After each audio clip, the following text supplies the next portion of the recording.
Hi, welcome to the Royal College of Surgeons of England. We're going to try and do it third time lucky now because this is actually the third take.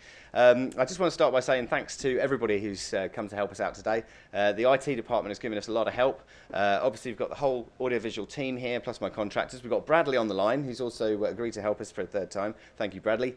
And we've got our eminent surgeon, James Duffy, and our second team in the wet lab about 40 metres that way. So thanks, everybody. What is the objective for today? Well, we've got an event in June next month, and the brief was quite complicated, an in-depth technical brief.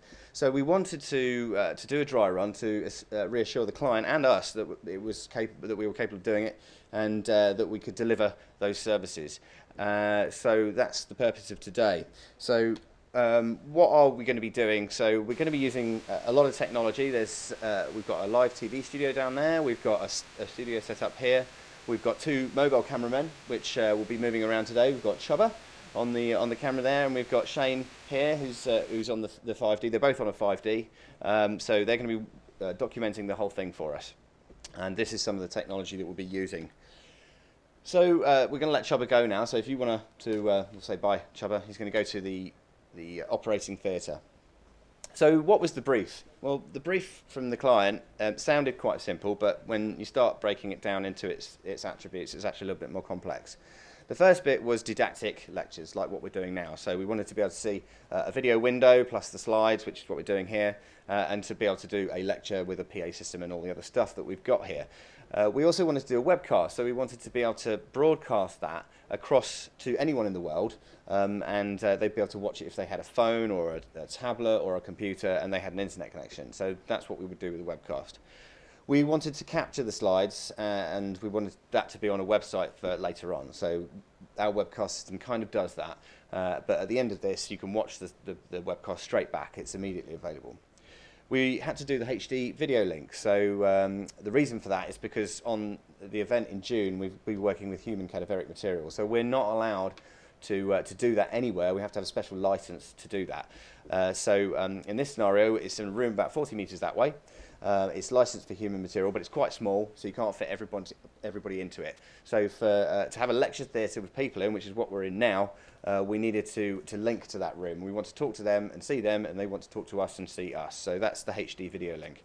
But to make it even more complicated, we wanted to do a video conference. So we wanted collaborators across the globe with any device, and I'll touch more on that in a moment, to be able to ask us questions about the surgical scenario and to ask the audience questions, and for the audience to ask the surgeon or the people on the line, the video conference line, questions. So to have all these people being able to talk to each other at the same time is quite a complex task. Now, for us to deliver that and to make it compatible, we had to do it a certain way. Now, our live streaming system allows us to have people come in via webcam, but it's only supported on Google Chrome. So we wanted to make sure that this was compatible across all platforms and not exclusive in any way. So we wanted to work on Android, Windows, iOS, and of course any kind of browser that you can use. So we couldn't use the system that Livestream provide. We got around it by providing a different system, and we used Starleaf, which is a video conferencing system, which allows anybody on any platform, even H323 SIP, to come in and to take part in a really collaborative way. So we're quite proud of that. So at that stage, it's enough of me, and we're going to go straight to our eminent surgeon, James Duffy, who's looking after our patient. James, how is the patient? Hi Matthew, yes, little Timmy here is not feeling too well. He's just been hit by a car, so all the team have got to help. So tell us a little bit more about what you're doing there, James. I mean, you've got what looks like a dummy on the table in front of you. You've got some monitors around there. So I mean, what is it that you're trying to do there for us today? Well, the mannequin here is controlled by this main base unit. Now, when we do a scenario, I would be sitting in the room with a qualified, fully qualified medical practitioner, and he would tell me what SATs to do and what not to do. I mean, we can make the child talk, scream, but mainly what they would want us to do is like bring his heart rate up, because obviously with being hit by a car, we bring up his heart rate, which would then relate to one of these monitors, which is in the actual theatre, as the team would be surrounding the patient, and they would then have to keep an eye on this. So have you got a shot of the control system? You were just making some changes to some software there. Do you have that shot? Yes, yes, we do have that here. We've got all different parameters. We can make his heart go faster or give him slightly more wheezy chest. We can do a lot with him. We can bring his blood pressure up and down. But this is quite unique, this software, because it controls not only the mannequin but another monitor, so that the group of individuals in the scenario get a full feeling. That's great. I mean, have you got an overhead shot there? Because I mean, I can't really see the face there. Have you got something you can use there? Yeah, we'll just swing it around. We've got an overhead shot of the mannequin.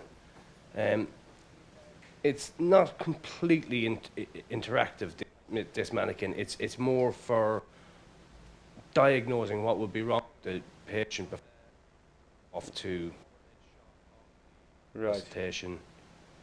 Okay. No, that's great. Thanks, James. I think we'll call it a day there. That's a really interesting demonstration. But I suppose the other thing that we really wanted to do is to find out if we had any collaborators across the globe who had any questions for James. So I know that Bradley's on the line. Do you have any questions for James, Bradley? Yeah, hi Matt, thanks. Yeah, that was great. It really sounds like an amazing piece of technology, and I can really see the benefits of this to surgeons. James, what sort of courses are these facilities deployed on? Well, the facilities are open to any hospital, but there are certain courses that are uniquely designed for this simulation suite, and one of the big ones we do is the military course. Now they tend to just come in and really push us to the limits. The other mannequin we've got, the adult one, they can actually take his leg off, they can make him bleed, and they really push us to the limit, and it is quite enjoyable. Great. Thank you very much, James. No problem, Bradley.